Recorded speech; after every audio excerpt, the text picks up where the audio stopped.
Yan, amen. So, kinabahan ako doon lalo sa pagsabi ng missionary.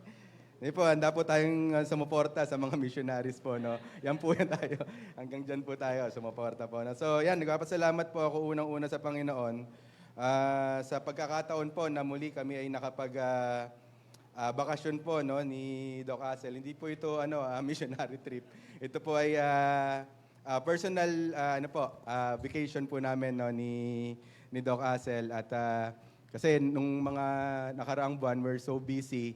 Hindi kami nakapag-celebrate ng anniversary namin. No, so sinama-sama na po namin lahat no, Pasko, New Year, tapos anniversary namin. So, sama na rin namin hanggang birthday namin, hanggang ngayong buong taon. No? So, yan po. Salamat sa Panginoon kasi may pagkakataon po kami. No? At yung provision po at opportunity na binibigay ng Panginoon sa amin, at blessing po ng Panginoon yan sa amin. No? So, salamat sa Panginoon.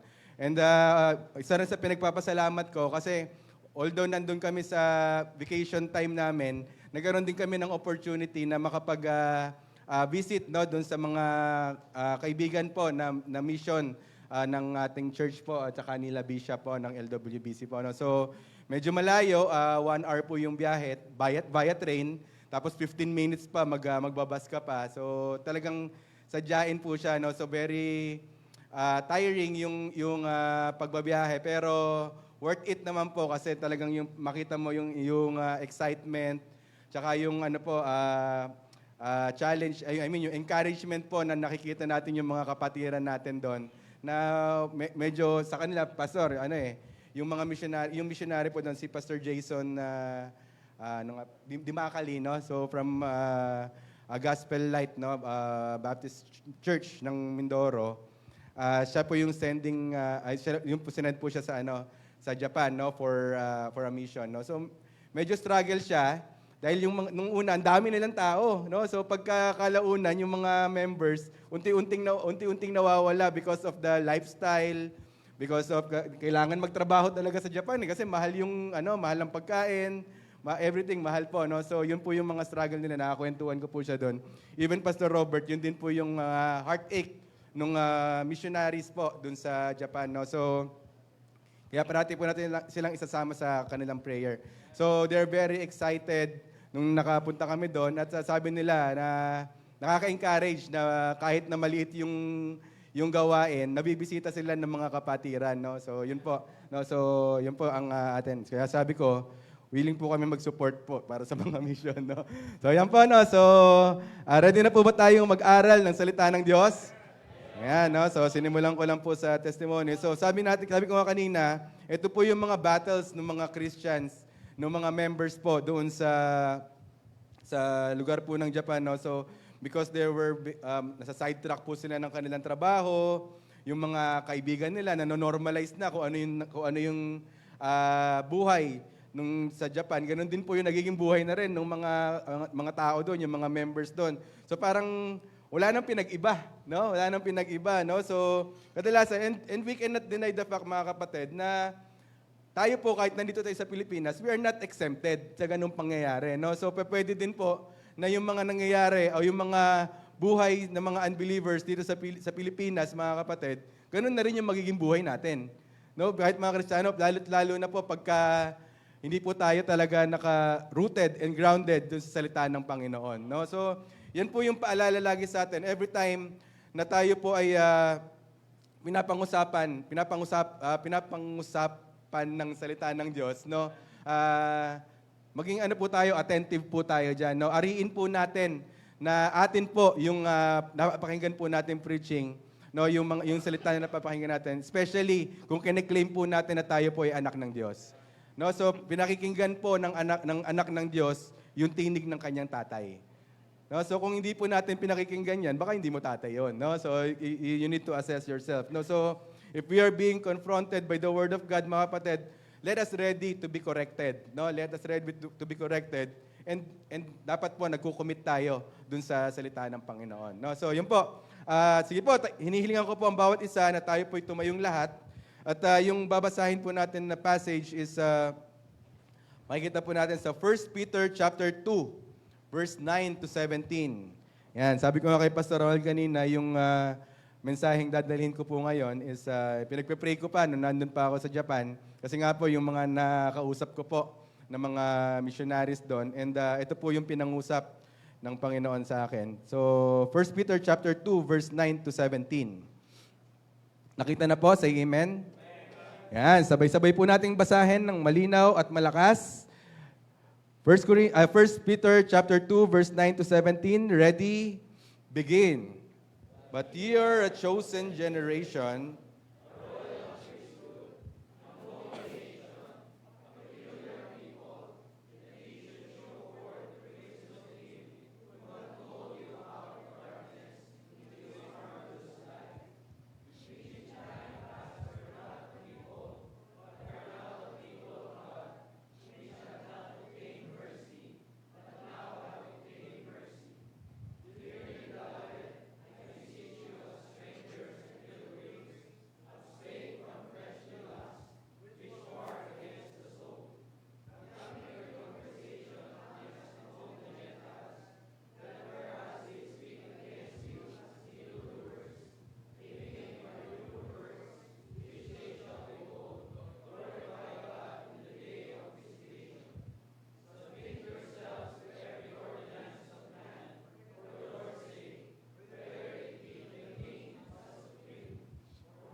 basahin ko po ulit yung verse 9. But ye are chosen generation, a royal priesthood, an holy nation, a peculiar people, that ye should shew forth the praises of Him who hath called you out of darkness into His marvelous light. Ang mensahe po natin ngayong hapon na ito, Christians, let us be different. Christians, let us be different. Tayo po'y manalangin. Dakilang Diyos na makapangyarihan sa lahat, kami Panginoon ay nagpapasalamat Panginoon, na kami, Panginoon, ay muli makakapakinig at matututo po, Panginoon, sa inyong salita, Panginoon. Lord, dalangin ko po, Panginoon, ang aking sarili, Panginoon. Patawarin niyo po, Panginoon, ako sa aking mga kasalanan, Panginoon. O, Panginoon, gamitin niyo po, Panginoon, ako ngayong hapong ito po, Panginoon, mightily and effectively po, Panginoon, para po, Panginoon, maging daluyan po, Panginoon, ang pagpapala ng inyong salita, Panginoon. Lord, kayo lang po, Panginoon, ang may taas ngayong hapong ito, Panginoon. Itago niyo po, Panginoon, ako sa inyong likuran upang, Panginoon, aking mahasambit lang po, Panginoon, ay naaayon lang po sa inyong kalooban, Lord. Bigyan niyo rin po, Panginoon, ng mga open mind and teachable heart po, Panginoon, na makikinig, Panginoon. Kayo po, Panginoon, ang humipo, Panginoon, sa aming lahat, Panginoon, at gumit na po, Panginoon, ngayong hapong ito. Sa pangalan ni Jesus, na aming tagapagligtas. Amen. So, Christians, let us be different. So, mga kapatid, pag tinawag ng mga Kristiyano, ito po yung mga tao na nakakilala, tumanggap at mananampalataya na po ng ating Panginoong Jesucristo. Sino po mga Kristiyano na po rito? Taas po ang kamay. Yung pagkabinawian na po ng buhay, didiretso po sa langit. No? So, taas po ang kamay. Ayan, no? So, I believe lahat po tayo rito, no? So, wala po ako nakita na nakababa ang kamay. So, lahat po tayo rito, mga Christians. Kapag sinabi pong Christians, mga kapatid, ito pong mensahe na to para po lahat po sa atin to. No? So, kung para po sa atin lahat to, ariin mong sa'yo to, huwag ka na magtuturo ng iba, i-reflect natin yung sarili natin, so ariin po natin na ito pong mensahe na to para po sa atin lahat to na mga Kristiyano. Christians, let us be different. So mga kapatid, ano-ano po ba yung mga kadahilanan kung bakit ang tao ay malayo sa Panginoon? Di ba? Kung bakit ang isang Kristiyano ay nalalayo rin sa Panginoon. So there are two different things po yon. So bakit ang tao malayo sa Panginoon? Ibig sabihin, mga kapatid, ito po ay patungkol doon sa mga unbelievers o hindi pa nakakilala. Kaya malayo sila sa Panginoon. So mga kapatid, pag sinabi naman kung bakit ang isang Kristiyano ay nalalayo sa Panginoon, ito naman po ay patungkol sa mga Kristiyano. No, so mga kapatid, pero iisa lang po o iilan lang po yung mga babanggitin natin dito na mga puntos kung bakit ang isang tao ay malayo sa Panginoon at bakit ang isang Kristiyano ay nalalayo sa Panginoon. No, so mga kapatid, una, where do people usually focus? 'Di ba? Ano yung mga bagay na pinagtutuunan ng pansin ng isang tao? Kristiyano ka man o unbeliever ka man, ano yung kadalasan ng mga pinagtutuunan ng isang tao? Una, number one, di ba yung yung career? Di ba, career, yung trabaho, yung future, di ba? Money, pera, di ba? Hindi po si Preacher Manny yun, no? Money po, pera, no? So, paano magpayaman, di ba? Yung kalusugan, yung health, paano pagandahin yung katawan, di ba? Yan yung kadalasan na nagiging focus ng isang tao o ng isang Kristiyano kung bakit nasa sidetrack o nawawala sa focus dun sa gusto ng Panginoon para sa kanya. Tama po ba? So mga kapatid, baka mamaya bilang isang Kristiyano, na out of focus natin because of these things. Because of these scenarios, mga kapatid, hindi po ako naniniwala na ito po ay mga masasamang mga bagay, mga kapatid. Pero po, ito po, ako po ay naniniwala, mga kapatid, pag ito ay umaagaw na po doon sa oras na para sa Diyos, mga kapatid, hindi mo na magagawa yung kalooban ng Panginoon para sa buhay mo, ito po ay nagiging masama na, mga kapatid. No, so yan po yung kakaibahan noon, mga kapatid, no? Kasi kung titignan po natin, lahat po ng mga binanggit natin kanina, lahat po yan pang sarili po lahat yan, di ba? Kung parang career, kung paano gumanda yung career ko, paano ako yumaman, paano lumaki yung katawan ko, paano ako maging healthy. Lahat po yan, mga kapatid, patungkol po sa sarili yan. At nababanggit din po yan dun sa 2 Timothy chapter 3 verse 2, di ba? Na lovers of their own selves, di ba? Ibig sabihin, mga kapatid, we are already in the end times. Nandito na po tayo sa oras na malapit na pong dumating ang ating Panginoon. So mga kapatid, yan, for men shall be lovers of their own selves. Di ba? Yan po, isa po sa mga example kung kailan na ang Panginoon natin o ang Panginoong Jesucristo ay malapit na pong bumalik, mga kapatid. So masama po ba na mahalin ang sarili, preacher? Hindi po, mga kapatid, hindi po masama na mahalin ang sarili. Pero mga kapatid, again, nagiging masama lang po ito kung ito po ay nakakahadlang na sa nais ng Diyos sa buhay mo. So mga kapatid, di ba? Sabi ko nga kanina, there are two different things na ang isang unbeliever, kung bakit malayo sila sa Panginoon, kung bakit ayaw nila ng patungkol sa Panginoon, because they are busy of their career. Because of they're busy doing their works para sa sarili nila. So tayo, mga kapatid, bilang mga Kristiyano, dapat iniingatan din po natin yan na kung ang focus natin ay nasa career, nasa trabaho, nasa pagpapaganda ng sarili, pagpapaayos ng sarili, mga kapatid, I believe hindi po masama yan, mga kapatid. Pero again, ang sinasabi po natin, baka mamaya yung mga bagay na yan na po yung umaagaw sa oras mo para sa Panginoon. So mga kapatid, bilang mga Kristiyano, sabi nga natin kanina, ang Kristiyano dapat peculiar po yan. Dapat po yan kakaibahan po sa mundo. So kung gagawin po natin na ang focus natin ay nakatuon lang doon po sa career, nakatuon lang po sa mga bagay na yan, mga kapatid, ibig sabihin po wala na tayong kinaibahan doon sa buhay po ng mundo. So mga kapatid, yun po yung kakaibahan. Nakikita niyo po yung difference? Nakikita niyo po yung difference, no? So, kaya ang nangyayari po, mga kapatid, na out of focus na po kung ano po yung gusto ng Diyos sa buhay natin. No, so ano pa? Where do people usually focus? No, number 2, where do people usually build their foundation? Saan po ba natin? Kung ano po yung mga bagay na nagpapasaya sa atin, kung ano po yung mga nakakapagbigay ng nakakapag-boost ng moral natin, mga kapatid, di ba? Usually, people tend to build their foundation kung ano yung meron tayo, kung ano yung meron sila. Di ba? Lalo kung meron kang kayamanan, di ba?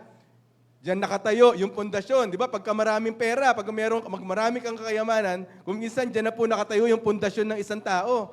Di ba? Yung iba naman, sa mga napakikinggan, di ba? Kung sa mga inputs ng mundo, or yung mga natutunan outside the church or outside sa turo ng Panginoon, yan na po yung nagiging pundasyon natin, mga kapatid. No, so kung saan yung mga nagtuturo, kung saan doon ay kinikiliti na lang yung tenga natin. Pagka ang tinuturo na po patungkol sa kasalanan, ayaw na po natin yan, mga kapatid. Pero pag ang mensahe o ang katuruan ay para kilitiin ang tenga, okay na okay po yan. No? So baka mamaya, mga kapatid, diyan na po nagpupunta yung ating pundasyon. No? So yung iba naman, sa sobrang galing, Di ba? Sobrang daming kaalaman, sa sobrang talino, doon na po nakasalalay yung pundasyon ng isang tao, mga kapatid, di ba? Kaya pagka nakakapakinig po ng aral sa Biblia at sumasaliwa na doon sa pundasyon o doon sa prinsipyo mo bilang isang tao, hindi mo na pinakikinggan kung ano yung gusto ng Diyos para sa'yo. No, so mga kapatid, doon palalaga natin, gusto natin i-build yung pundasyon natin na walang kinaibahan doon sa ginagawa o sa pundasyon ng mundo, mga kapatid. Bilang mga Kristiyano, again, nasabihin natin, Christians, be different. Dapat ang pundasyon po natin, mga kapatid, ay hindi po pang mundo. Ang pundasyon po natin ay si Jesucristo. Ang pundasyon po natin ay ang salita ng Diyos, mga kapatid. So dapat po, dyan po natin ibinibuild yung ating foundation. Hindi po dapat natin nakabuild ang pundasyon natin sa kayamanan, kung ano yung meron tayo, kung ano yung kakayanan natin, mga kapatid, kung ano yung mga napakikinggan natin sa mundo, mga kapatid. Bagamat ang pundasyon dapat natin, mga kapatid, kung ano po yung turo ng ating amang si Jesucristo. So mga kapatid, yan po dapat yung kakaibahan natin sa mundo, mga kapatid. Number 3, where do people usually pattern their fashion? Di ba? Saan ba nakapattern yung fashion mo? Kung ano yung trending? Di ba? Kung ano ba yung in ngayon, kung ano yung uso, dyan ba nakatuon yung fashion natin? Di ba? Kanina binanggit ni Pastor Ronald, paghaharap ka sa Panginoon, dapat presentable ka. Dapat yung best, mga kapatid, hindi yung para nakatambay ka lang. Di ba? Yan yung di ba? Ano po ba yung fashion natin? Sa social media, di ba? Yan po ba, nagti-TikTok pa rin ba tayo na, di ba? So mga kapatid, hindi ko po sinasabi na masama lahat yung social media, mga kapatid. Pero ang masama po dyan kung ano po yung nilalaman ng social media ninyo.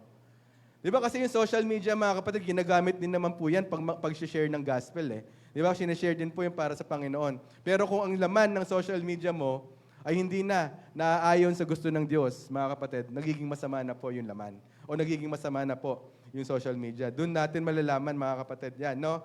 So, for example, lalaki ka, yung fashion mo, pero dahil trending ngayon, yung may mga hikaw sa tenga, may mga kulay ang buhok, di ba? Yung may nagpapahaba ng buhok, di ba? Hindi po yan yung pattern o yung passion natin bilang mga Kristiyano, mga kapatid. Di ba?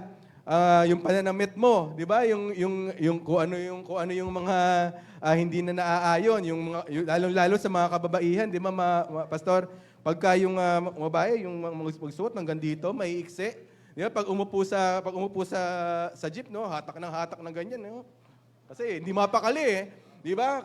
Ba't nagsuot ka pa ng ganyan kung hatak-hatake mo lang din, di ba? So mga kapatid, hindi po yan yung kalooban ng Diyos para sa atin. Hindi po yan. Dapat po ang damit ng kababaihan, mga kapatid, meron pong kahinhinan. So mga kapatid, yan po yung pattern natin, ng fashion natin, ayon po sa Biblia. Di ba? Meron po dapat kahinhinan, mga kapatid. So what I'm saying, mga kapatid, na dapat tayo bilang mga Kristiyano, kahit hindi pa po tayo nagsasalita, nakikita na sa atin na buhay ang ating Panginoon. No, mga kapatid, yan po dapat yung kakaibahan natin, 'di ba, sa mundo, mga kapatid, 'di ba? So kasi naniniwala po ako, mga kapatid, pag nasa church tayo, sa Diyos tayo humaharap, mga kapatid, dapat ang itsura po natin yung natutuwa yung ating Panginoon. 'Di ba? Kung may mga handaan nga po 'di ba? O kaya may mga party outside the church, 'di ba? Mga kasalan, 'di ba po ba, mga dibu. 'Di ba pagka yung damit po natin pinaghahandaan po natin? 'Di ba? Bumibili ka ng bago. 'Di ba? Yung dapat yung proper attire, 'di ba? Kasi sa kasalan, 'di ba? Tama po, may proper attire, 'di ba? May mga motif. 'Di ba? May mga ganun po 'yan. So tayo po, pag pupunta tayo at a-attend po tayo sa kasalan o sa dibu o sa mga birthday party, sumusunod po tayo dun sa attire po na yan. Pag sinabing formal, naka-formal tayo. Di ba? Pag sinabi pong naka-casual, naka-casual tayo. So mga kapatid, wala rin pong pinag-iba yan, mga kapatid, pagka tayo po i-attend ng church. Kasi po, mga kapatid, naniniwala ko na every time na pupunta po tayo sa church, mga kapatid, ito po ay feasting.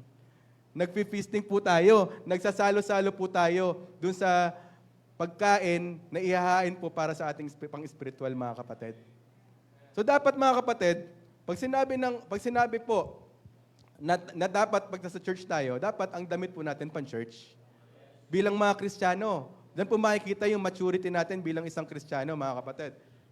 No, so pagka pagka sinabing dapat naka-formal tayo. We understand doon po sa mga bago natin, mga kapatid, no? So yung mga bagong mga kasama po natin na sabi nga ni Pastor Ronald kanina na wala pang pambili ng damit, hindi pa sila aware doon sa mga dapat na pananamit ng isang Kristiyano.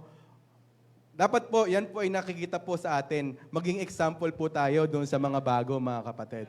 No, so yan po yung so baka mamaya yung fashion natin, yung suot-suot natin sa labas, kung ano yung sinusuot ng mga unbelievers, mga kapatid.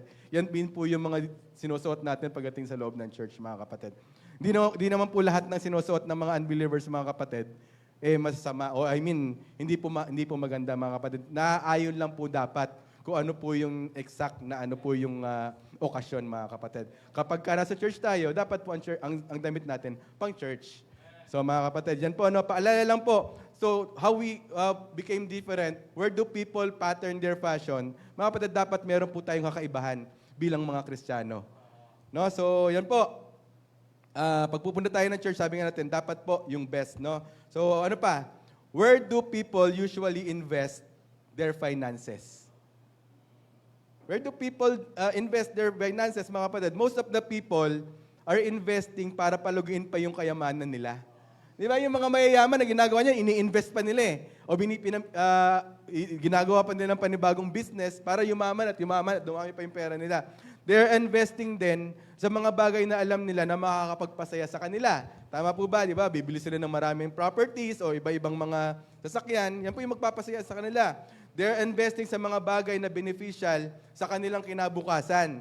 Di ba? Mali po ba yon, mga kapatid? Hindi po, mga kapatid. Hindi po masama yung mga kapatid. Pero, na-consider po ba natin na mag-invest yung finances natin para sa Panginoon? Di ba? Baka mamaya we have all the blessings in life. Meron po tayong mga blessings na natanggap sa buhay natin. Hindi nagkukulang ang Diyos na pagpalain ka. Nakakain ka simula umaga, tanghalian, hapunan, 2 merienda sa umaga, merienda sa hapon, may midnight snack pa, 'di ba, no? May nakakapagkape-kape pa kayo, no? So 'yan yung may mga ganyan, no? So pero mga kapatid, masama po ba 'yon? Hindi po, pero kamusta po yung giving natin sa church? Kamusta po yung pagbibigay natin para sa Panginoon, mga kapatid? Paano po natin ini-invest yung mga finances natin? Ini-invest lang po ba natin yan, pansarili lang po natin para maging masaya po tayo? O baka mamaya nakakalimutan natin yung Panginoon na siya nagpapala po sa atin. Di ba, mga kapatid, kamusta po yung tithes and offering po natin, mga kapatid? Kapag may mga gawain po ba na kailangan ng pledges, do we participate? Nagpa-participate po ba tayo pag may mga gawain tayo na kailangan tayo mag-ambag para sa church? So mga kapatid, we have all the blessings in life. Alam natin, mga kapatid, na hindi tayo pinagkukulang ng Panginoon. Tama po ba? Kahit na hindi po pare-parehas yung nare-receive natin na amount of blessings, mga kapatid, pero still, mga kapatid, hindi po pinagkulang ng Diyos. Tama po ba? Meron po bang isang tao dito na makakapagsabi sa atin, "Preacher, ako po, pinagkulang na ako ng Panginoon, hindi po ako nakakain ng isang linggo." Meron po? So wala po, mga kapatid, di ba? Ibig sabihin, mga kapatid, ang Panginoon natin ay faithful enough, mga kapatid, na tayo po ay pinagpapala ng Panginoon. Kahit nga po hindi natin hinihingi yan sa Panginoon, binibigay po rin ng Panginoon sa atin yan eh. Di ba, bakit po tayo magiging maramot sa ating Panginoon na siya nagpapala po sa atin? So mga kapatid, para po ang isa po sa susi ng pagpapala ng Panginoon sa atin, mga kapatid, ay pagbibigay. The more you give, mga kapatid, the more you receive galing sa ating Panginoon. Pangako po yan ng Panginoon. Kapag katikom po ang kamay natin sa pagbibigay, tikom din po ang blessing na ma-receive natin, mga kapatid. No, so yan po yung paalala sa atin, mga kapatid, di ba?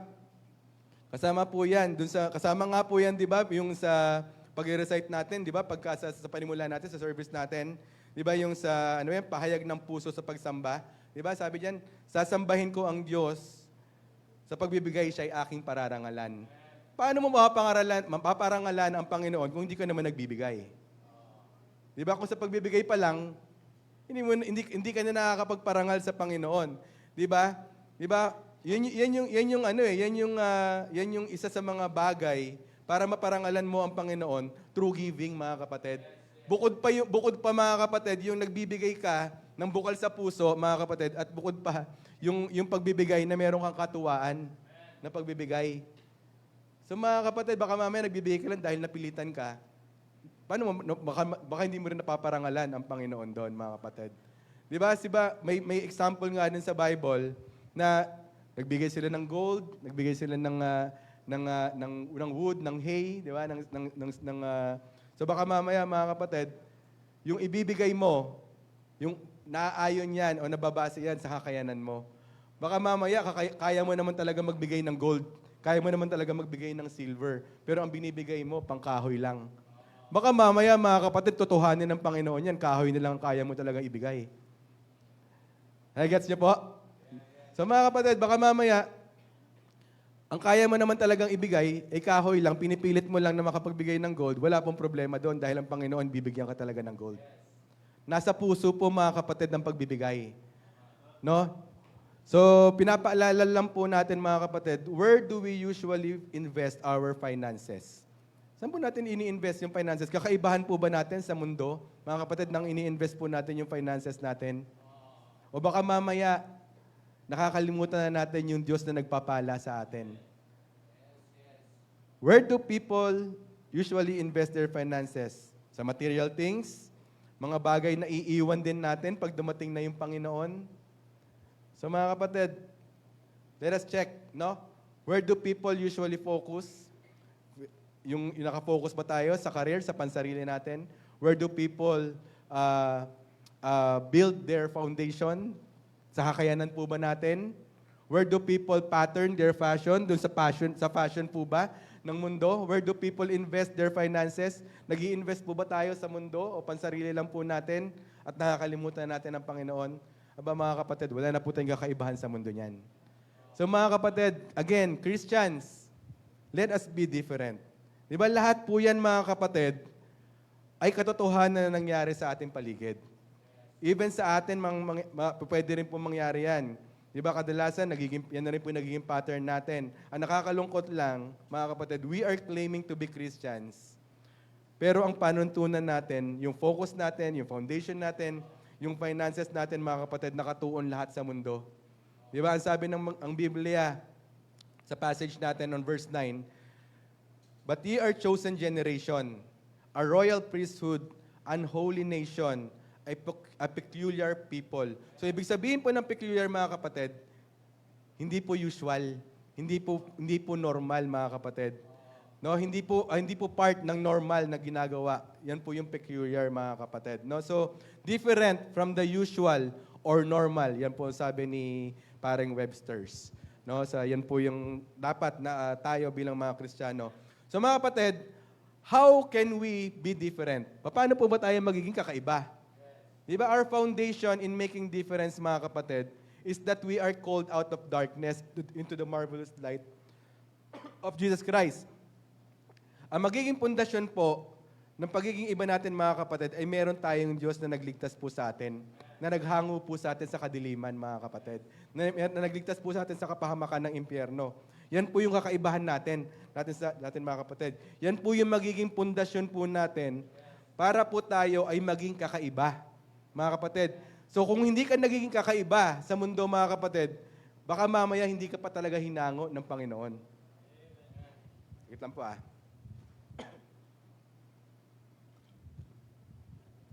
So sabi po, di ba? Sabi ng verse 9, di ba? Sa Tagalog, "Ngunit kayo ay isang lahing pinili, mga maharlikang pare na isang bansang hinirang, bayang pag-aari ng Diyos, pinili upang magpahayag ng mga kahanga-hangang ginawa niya. Siya ang tumawag sa inyo mula sa kadiliman patungo sa kanyang kahanga-hangang kaliwanagan." So mga kapatid, tayo po ay hinango na ng Panginoon. Tayo po ay niligtas na ng Panginoon. So mga kapatid, dapat po tayo ay kakaiba na doon po sa mundo, no, mga kapatid. Number 1, the characteristics of a Christian. The characteristics of a Christian. 1 Peter chapter 2, verse 10 to 11. Ang sabi po dito, "Which in time past we are not a people, but now a people of God. Dati po ay hindi po tayo tao ng Diyos, mga kapatid, pero ngayon tao na po tayo ng Diyos. So ibig sabihin, mga kapatid, tayo po ay Kristiyano na. No, sabi, which had not obtained mercy, but now have obtained mercy. Dati po, wala pong mercy na binibigay wala tayong natanggap na mercy, mga kapatid. Pero ngayon, mga kapatid, dahil tayo ay ligtas na, we have the mercy of God. Mga kapatid, tayo po ay Christians na, kaya po tayo naging Kristiyano. Sabi in verse 11, Dearly beloved, I beseech you as strangers and pilgrims. Ang sabi po rito, abstain from fleshly lust which war against the soul. So mga kapatid, ang number one po na karakteristik ng isang Kristiyano, mga kapatid, accepted the Savior, mga kapatid. Tinanggap na po niya yung ating tagapagligtas. Tinanggap niya na po si Jesus Christ, mga kapatid. Para po maging aring Kristiyano ka, mga kapatid, dapat po meron ka ng Kristo sa puso. Yan po yung kakaibahan natin, yan po yung pundasyon natin na tinutukoy ko kanina, mga kapatid. Diba? So ano pa? Verse 10, sabi niya, which in time past were people, sabi niya, yun nga yun, obtain mercy and now obtain mercy. Ano pang sabi ng verse 11, mga kapatid? Dearly beloved, I beseech you as strangers and pilgrims, abstain from fleshly lust which war against the soul. So number 2, ang karakteristik po ng isang Kristiyano, mga kapatid, abstaining from sin. Lumalayo po dapat sa kasalanan, mga kapatid. Hindi po dapat namumuhay sa kasalanan ang isang Kristiyano, mga kapatid. Yan po yung isang ugali o karakteristik dapat ng isang Kristiyano. Dapat po tayo po ay namumuhi sa kasalanan, mga kapatid. Dapat po tayo ay hindi po namumuhay sa kasalanan, mga kapatid. So that is the characteristic of a Christian. Pero kung, mga kapatid, dahil tinutukoy mo at inaari mo ikaw isang Kristiyano, pero namumuhay ka pa rin sa kasalanan, mga kapatid. Hey, kapatid, baka hindi ka Kristiyano. Kasi mga kapatid, ang Kristiyano, mga kapatid, dapat namumuhi po yan sa kasalanan. Dapat po ang Kristiyano, mga kapatid, lumalayo po sa kasalanan. Pero kung ikaw binamumuhay ka sa kasalanan at minamahal mo at niyayakap mo pa rin ang kasalanan, mga kapatid, you better assess yourself. Kasi malinaw po eh. Malinaw po na sinabi rito, dapat po ang isang Kristiyano, dapat po ang isang tumanggap. Kasi sa Panginoon, naka-obtain ka na ng mercy, ng biyaya ng Panginoon, ng habag ng Panginoon. Ang sabi po rito, mga kapatid, Dearly beloved, I beseech you as strangers and pilgrims, abstain from fleshly lust. Para maging kakaiba po tayo sa mundo, mga kapatid. Kasi kung ang mundo, nakahilig po yan sa kasalanan, mga kapatid, dapat po tayo palayo po sa kasalanan. Kasi kung nakahilig po ang mundo sa kasalanan at nakahilig din tayo sa kasalanan, so ano pong kakaibahan po natin sa mundo? So mga kapatid, yan po, no? Isa po sa mga karakteristik ng isang Kristiyano, mga kapatid, he accepted the Savior. Number 2, he is abstaining from sin. Malayo po yan. Umiiwas po yan sa kasalanan, mga kapatid. No? So ano pa? Number 3, mga kapatid, abiding the Scripture. Sabi natin kanina, ang panawagan ng Panginoon, ang panawagan ng Ama, dapat po yan dinidinig ng kanyang mga anak. Kung ikaw, inaari mong anak ka ng Diyos, dapat nakikinig ka sa tinig ng iyong Ama. Kasi kung hindi ka nakikinig sa tinig ng iyong Ama, ano pong tawag doon sa hindi po nakikinig sa tinig ng kanyang Ama? Suwail. So, Preacher Ricky, pagka si Bam hindi nakikinig sa'yo, hindi sumusunod sa mga utos mo, ano pong mararamdaman ninyo? Nagagalit. Naiinis, di ba? So, ganoon din po ang ating Ama, mga kapatid. Ngayon pong hapon ito, mga kapatid, ito po yung tinig ng Diyos. Ito po yung pangungusap ng ating Panginoon. Kung ikaw inaari mo na anak ka ng Diyos, pakinggan mo yung tinig ng ating Ama. Kung may karoon tayong kailangan baguhin sa sarili natin, baguhin na natin sa sarili natin, mga kapatid. Dahil ito po yung sinasabi ng ating Ama. Kasi kung hindi niyo po susundin at hindi po natin pakikinggan at susundin ang tinig ng ating Ama, mga kapatid, hintayin niyo po yung galit, yung wrath ng Panginoon sa inyo. No? So meron po, ang Panginoon natin mapagmahal po yan. Ang Panginoon po natin understanding po yan. Ang Panginoon po natin ay righteous, mga kapatid. Pero mga kapatid, ang Panginoon po natin, hindi po yan konsentidor. No, so meron pong consequence po na kaakibat po 'yan, mga kapatid. Kung tayo po bilang mga Kristiyano, hindi po tayo sumusunod sa salita ng ating Panginoon. No, so ano po, sabi natin kanina, the characteristic of a Christian, accepted the Savior, abstaining from sin, and abiding the Scripture. So number 2, sabi po rito, in 1 Peter chapter 2, verse 12, yan.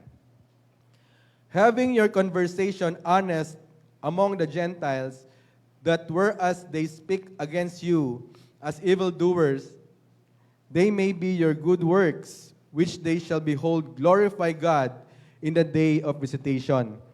Ito po yung challenge naman para sa mga Kristiyano. The challenge to a Christian, mga kapatid, na mamuhay ng maayos sa gitna ng mga hintil upang kahit na paratangan nila kayo ng masama, sabi ng Tagalog, mga kapatid, makikita nila ang inyong mabubuting gawa at magpupuri sila sa Diyos sa araw ng kanyang pagdating.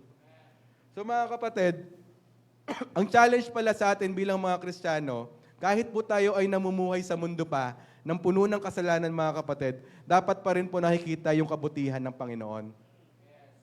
Dapat pa rin po, mga kapatid, namumuhay pa rin po tayo ng maayos at ayon po sa kalooban ng Panginoon, mga kapatid. Kasi kung hindi po tayo mamumuhay ng matuwid, mga kapatid, wala na nga tayong pinag-iba sa mundo.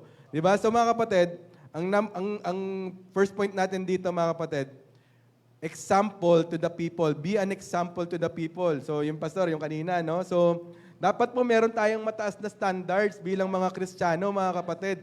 Baka mamaya natin yung standards ng mundo.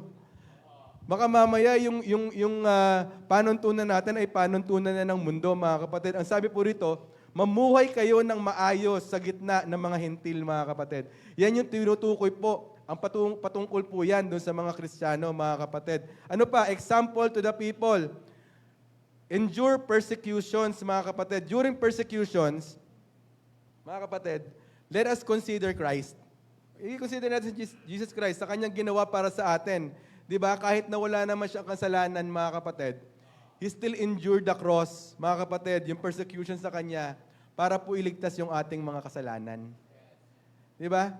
Looking unto Jesus, the author and the finisher of our faith, who for the joy, di ba? Sabi po yan, despising the shame, and sat down in the right hand of the throne of God, mga kapatid. So mga kapatid, di ba, ang Panginoon natin, in-endure niya yung cross para po sa atin, mga kapatid. Tayo, mga kapatid, hindi po ba natin may endure yung persecution ng mundo para po sa ating Panginoon? So mga kapatid, yan po yung challenge sa atin, mga kapatid. Kahit sa sobrang daming problema na ihataw sa atin ng mundo, sa sobrang daming persecution na ihataw sa atin ng mundo, mga kapatid, sa sobrang daming sakit na ihataw sa atin ng mundo, mga kapatid, let us endure persecution, mga kapatid. Alang-alang po para sa ating Panginoon. No, so sabi po ng mga kapatid, bilang isang Kristiyano, ang challenge po sa atin, mga kapatid, let us endure persecution. No, so maging example po tayo sa mga tao sa kalagitnaan po ng mga hentil. Ang sabi po rito, di ba? Maging katulad po tayo ni Apostol Pablo hanggang sa kanyang kamatayan, mga kapatid. Ang sabi niya, I have fought a good fight, I have finished my course, I have kept the faith. So masasabi din po ba natin yan pag tayo po ay malapit ng bawian ng buhay? Nabigay ko yung best ko para sa Panginoon. Di ba? So yun po yung naalala ko nga po yung isang mensahe po ni Bishop, yung how will you face your righteous judge? Di ba? Paano mo haharapin yung righteous judge natin, mga kapatid? Are you going to face him with confidence? Confident ka ba? Confident ka ba na ginawa mo yung best mo para sa Panginoon? Confident ka ba na ginawa mo bilang isang Kristiyano, yung responsibility mo bilang isang Kristiyano? So mga kapatid, ano pa? Are we going to face him? Sabi nito, ano yan? Crying. Di ba? Are we going to face him crying? Baka mamaya haharap tayo sa Panginoon, Lord, meron kang regrets, meron kang mga regrets sa buhay mo na hindi mo nagawa yung best mo para sa Panginoon, haharap na yung Panginoon. O baka mamaya haharap ka sa Panginoon, nagtatago ka. Di ba? Or are you going to face our righteous judge with crowns? na confident ka na pagdating ng Panginoon, meron kang crown na marireceive galing sa ating Panginoon. So yan po yung mensahe ni Bishop noon, mga kapatid.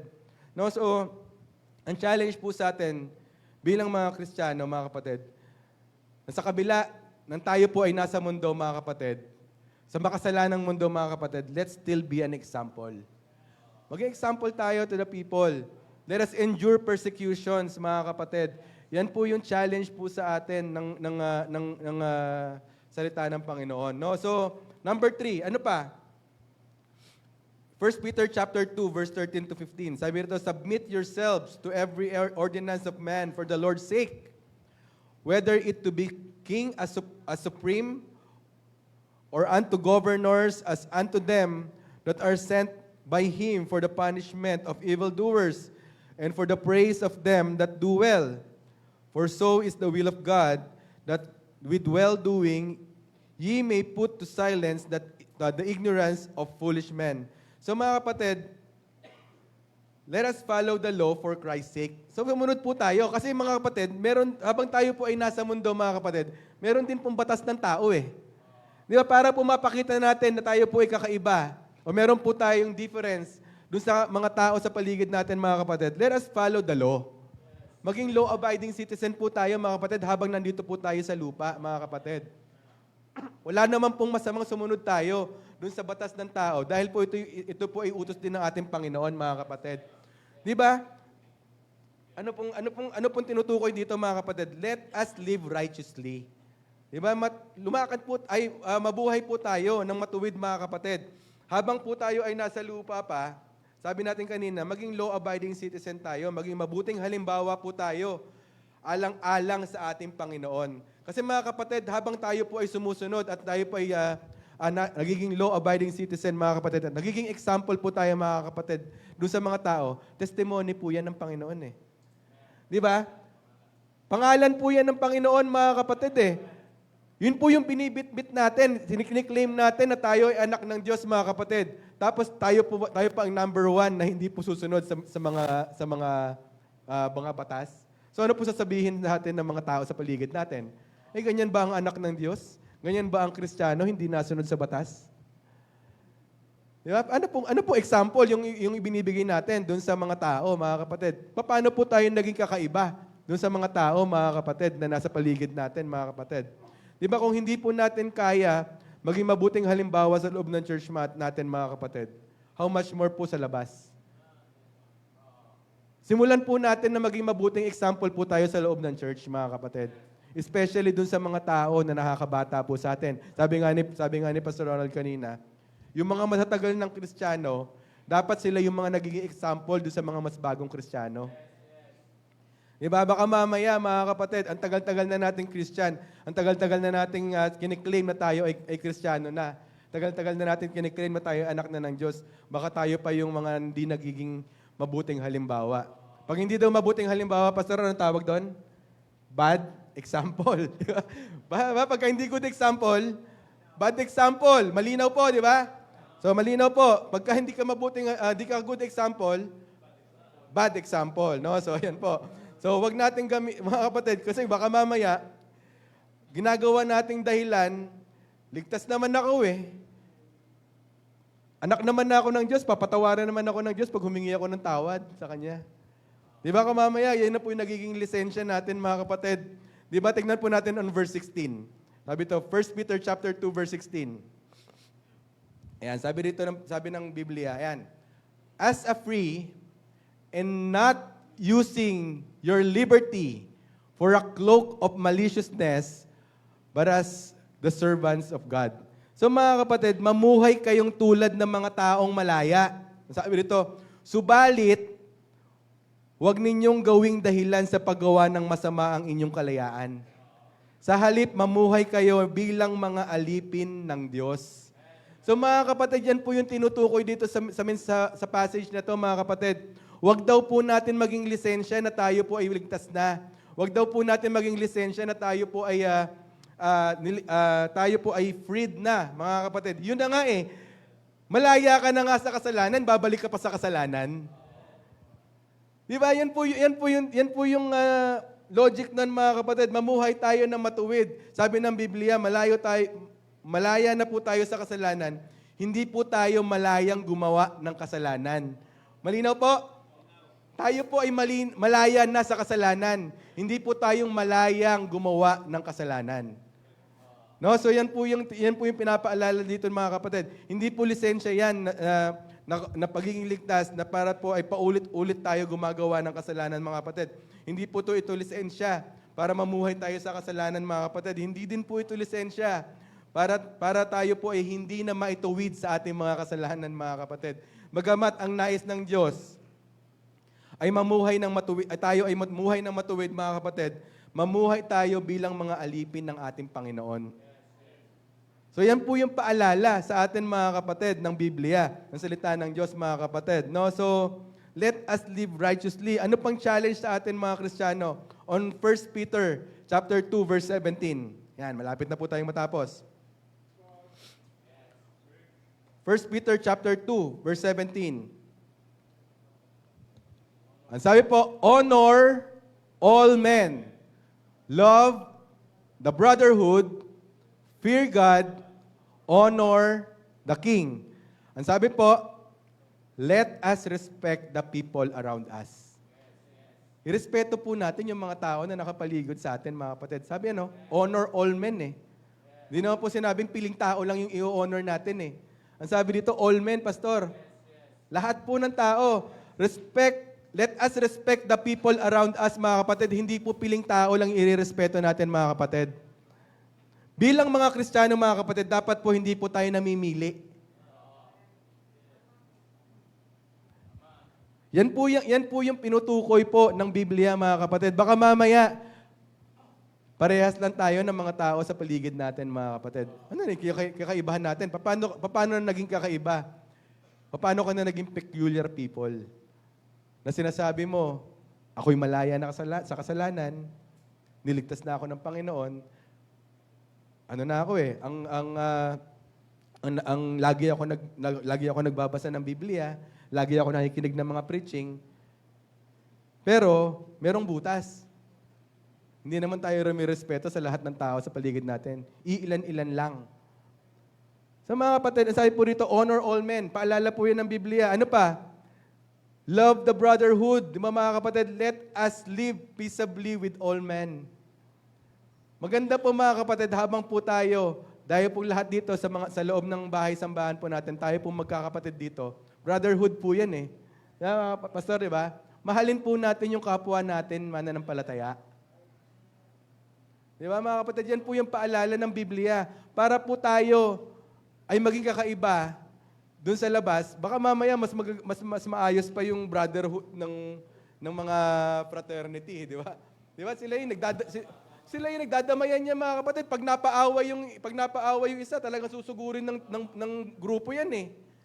Di ba? Yan po yung brotherhood. Mamaya, tayo mga kapatid, dito tayo parang yung isa, pagka mamaya dito sa atin sa bahay-sambahan, pagka nagkaroon ng tampuhan yung isa, tayo nagsusuguran dito eh. Di ba mga kapatid? Dapat hindi po tayo ganoon mga kapatid. Ang paalala po ng Biblia, meron lang tayong iisang Diyos. Meron lang po tayong iisang Ama mga kapatid. Tayo po lahat dito, magkakapatid tayo dito mga kapatid. Ang gusto po ng Ama, ang gusto po ng Diyos Ama natin mga kapatid, tayo po lahat dito magkakasundo-sundo. Di ba meron po bang magulang dito na yung kanyang mga anak gusto magkakaaway? Di ba wala po? So ganoon din po ang Panginoon natin mga kapatid. Ang gusto niya sa kanyang mga anak, magkakasundo-sundo po. Kaya po paalala po lagi yan ng Biblia mga kapatid. No? Para tayo po ay maging kakaiba, let us honor all men, let us love the brotherhood mga kapatid. And number 3 dito po, let us fear God and honor Him. Paano mong irerespeto yung kapwa mo? Paano mong mamahalin yung kapatiran mo? At paano ka magiging live peaceably with all men mga kapatid? Simulan mong matakot sa Panginoon. Kapag may takot ka sa Panginoon, sigurado mga kapatid, matututo kang rumispeto sa kapwa mo.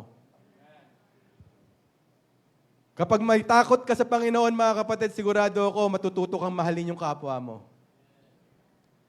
Kasi kung wala kang takot sa Panginoon mga kapatid, kung hindi ka natatakot sa Panginoon, lalong wala kang takot sa kapwa mo. Lalo kang magiging walang respeto. Kung hindi ka marunong rumespeto sa Diyos, mga kapatid, lalong wala kang magiging respeto sa ibang tao. Di ba? So simulan natin dyan, mga kapatid. Let us fear God. I-honor natin ang Panginoon, mga kapatid. How can we be peculiar, mga kapatid? Paano natin papakita na maging kakaiba tayo, mga kapatid, sa mga unbelievers natin? Di ba? Let us respect the people around us. Kahit po, sino pa yan? Importante po bilang isang Kristiyano na marespeto. Importante din po sa isang Kristiyano na pagmahal sa kapwa niya. Lalong-lalo sa mga kapatiran. Importante din po lalong-lalo na sa isang Kristiyano na meron takot sa Diyos at marunong mag-honor sa kanyang Ama. Diba? Baka mamaya sa simpleng pagdalulong sa church, mga kapatid, hindi pa natin magawa, paano pa natin babaguhin at sa ayos yung ating sarili. No? Kasi yung fear of the Lord, Pastor, o mga kapatid, di ba? Sisimula yan kasi pag hindi ka naka-attend ng church, parang takot ka, baka magalit sa akin ang Panginoon na hindi ako naka-attend ng church eh. Fear of the Lord yun eh. Pero kung wala ka ng takot sa Panginoon, baka uugaliin mo nang hindi ka uma-attend ng church. Kasi nanonormalize na hindi ka na uma-attend ng church, nawawala na yung takot mo sa Panginoon. Di ba? Sinasabi mong Kristiyano ka, hindi ka naman uma-attend ng church. Sinasabi mong Kristiyano ka, pero hindi ka naman makasama sa mga ministries o sa mga gawain para sa Panginoon. Sinasabi mong Kristiyano ka, pero ang kasama mo, yung mga unbelievers at kung ano-ano yung mga ginagawa ninyo. Di ba? Sinasabi mong Kristiyano ka, pero sigarilyo at alak yung hawak-hawak mo. Di ba? Sinasabi mong Kristiyano ka, pero ang buka ng bibig mo, kasiraan ng kapwa mo na mananampalataya. Di ba? Sinasabi natin na Kristiyano tayo, mga kapatid, pero walang kakaibahan yung buhay natin sa mga unbelievers. Mga kapatid, maganda, mga kapatid, i-assess natin yung sarili natin. Di ba? Even me, kasama po ako dito, mga kapatid. Wala po tayong excuse dito, mga kapatid. Sabi nga natin kanina, mga kapatid, this message is for all the Christians. Kung kiniklaim mo na Kristiyano ka, para sa atin to. Di ba? Paano tayo maging kakaiba? How can we be different, mga kapatid? Minapakita sa atin ngayong hapon ito, mga kapatid, na dapat ang isang Kristiyano ay may kakaibahan sa mga unbelievers. Kasi meron tayong Kristo na nananahan na sa ating puso. Di ba? Malapit na dumating ang ating Panginoon, mga kapatid. Ang sabi ng Biblia, kailangan natin, let us endure the trials. Endure natin yung trials, mga kapatid. Let us endure the temptation, mga kapatid. Ang sabi ng Panginoon, mamuhay tayo ng matuwid, mga kapatid. Ang sabi po ng James 1:12, mga kapatid, blessed is the man that endureth temptation. For when he is tried, he shall receive the crown of life which the Lord hath promised to them that love Him. Kasi merong pangakong gantimpala galing sa ating Panginoon, mga kapatid. Our last point, mga kapatid, the crown for a Christian. Meron pong crown para sa mga Kristiyano, mga kapatid. Para sa mga Kristiyano na nag-endure ng trials and temptations, mga kapatid. Mga Kristiyano nagtiis, nanindigan, namuhay ng matuwid, mga kapatid, namuhay ng nakay Kristo. Ang sabi ng Biblia, he shall receive the crown of life which the Lord hath promised to them that love Him. Yan po ng pangako ng ating Panginoon. Once again, the challenge, Christians, let us be different. Sana po tayo po ay pinagpala ngayong hapon ng salita ng Diyos. Pastor?